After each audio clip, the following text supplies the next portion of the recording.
18 वर्षीय ममता को तन्हाइयों में वीरानों में भटकने की आदत थी। वह पिछले 2 वर्ष से अकेलेपन में रहने की आदी थी। जब भी कोई उसे देखता तो वीरानों में ही भटकता देखता था। वो खोई खोई सी रहा करती थी। ममता के परिवार में उसके केवल दादा दादी ही थे। उसके माता पिता 5 वर्ष पूर्व में एक कार एक्सीडेंट में मारे गए थे। वह अपने माता पिता की इकलौती संतान थी। माँ बाप के गुजर जाने के बाद ममता को दादा दादी ने इतना प्यार दिया था कि उसे माँ बाप की कमी कभी महसूस नहीं हुई थी।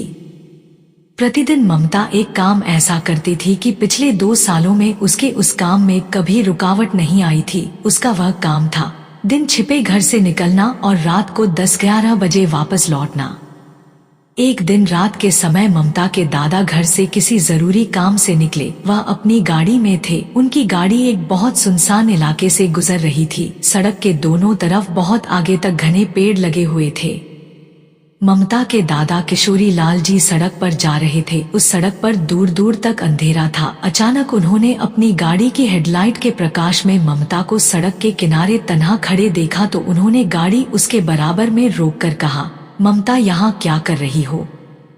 वह अपने दादा को देखते हुए बोली, कुछ नहीं दादाजी, आओ गाड़ी में बैठो। वह तुरंत गाड़ी में आकर बैठ गई। किशोरी लाल वापस घर की तरफ चल दिए। साथ ही उन्होंने ममता से कहा, आइंदा यहाँ मत आना। अच्छा दादाजी, ममता ने कहा। 3 दिन बाद किशोरी लाल ने फिर ममता को एक सुनसान जगह पर खड़ा पाया। दूसरी बार भी वह अंधेरे में घिरी खड़ी थी। इस बार किशोरी लाल ने ममता को डांटते हुए पूछा, क्या मिलता है इस तरह तुम्हें कि तुम हर रोज दिन छिपे घर से निकल ऐसी तन्हा जगह पर आकर खड़ी हो जाती हो? मुझे अंधेरा पसंद है। कहते समय ममता की आवाज इतनी भारी थी कि किशोरीलाल बुरी तरह डर गए।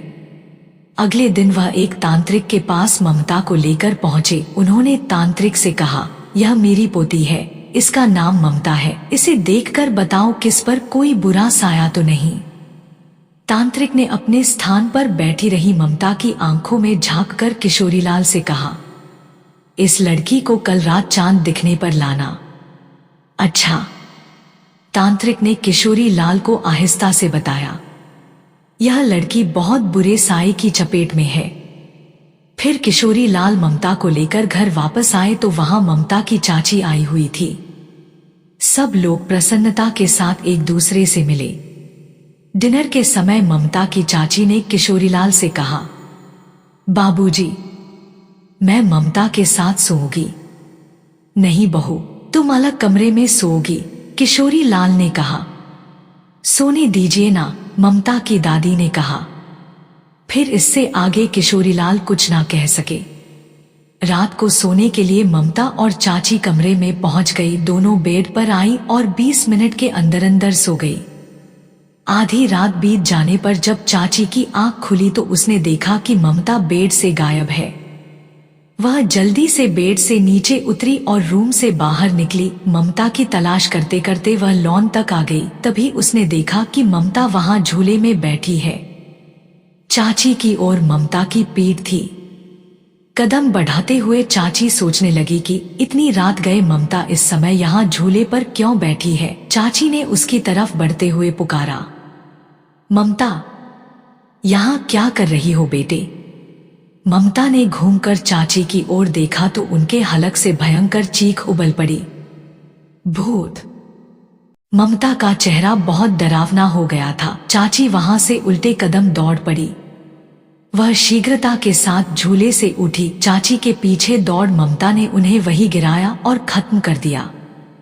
चाची की चीख दादा दादी ने सुन ली थी। वे दोनों हड़बड़ा कर उठे और कमरे से बाहर निकल आए। तभी उन्होंने दूर से देखा कि ममता अपनी डरावनी शक्ल के साथ उनकी तरफ बढ़ रही है। वे दोनों भागे। दौड़ते हुए दादी बोली, हे भगवान, यह ममता को क्या हो गया?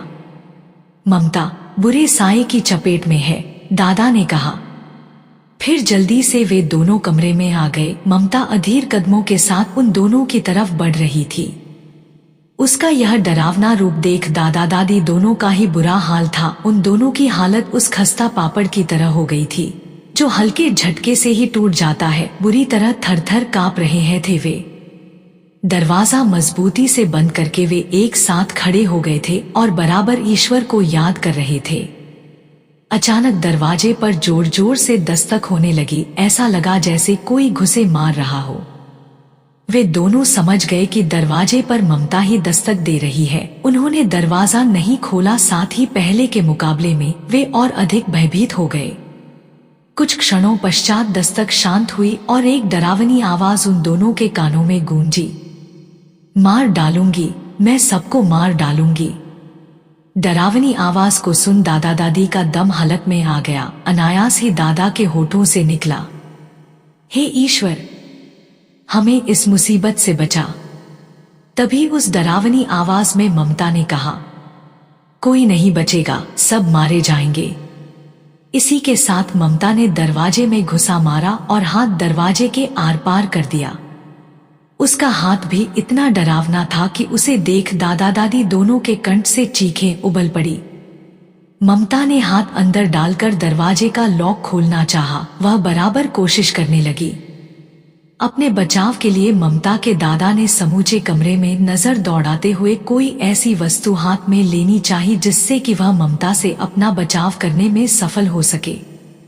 तभी उनकी नजर दीवार पर टंगी एक तलवार पर पड़ गई। उनके पुरखों से चली आ रही यह तलवार उनकी नस्ल दर नस्ल अपने साथ लेकर चल रही थी। विरासत में मिली इस तलवार को उन्होंने जैसे ही संभाला वैसे ही ममता दरवाजा खोलकर अंदर चली आई। उसी समय उसके दादा ने उसकी गर्दन तलवार से काट डाली। गर्दन कट जाने के बाद उसका सिर धड़ से अलग होकर नीचे गिर पड़ा। फिर क्षण भर बाद धड़ भी गिर गया। दादी ने ममता की मृत्यु पर आंसू बहाए। दादी को लेकर दादा उस कमरे से बाहर निकल ही रहे थे कि ममता फिर जिंदा हो गई। उसका सिर धड़ से जुड़ गया और इसी के साथ उठकर उसने अपने दादा दादी पर जानलेवा हमला कर दिया। दादा दादी दोनों का खून पीकर उन्हें खत्म कर उसने ठहाके लगाए, मैंने सबको मार डाला।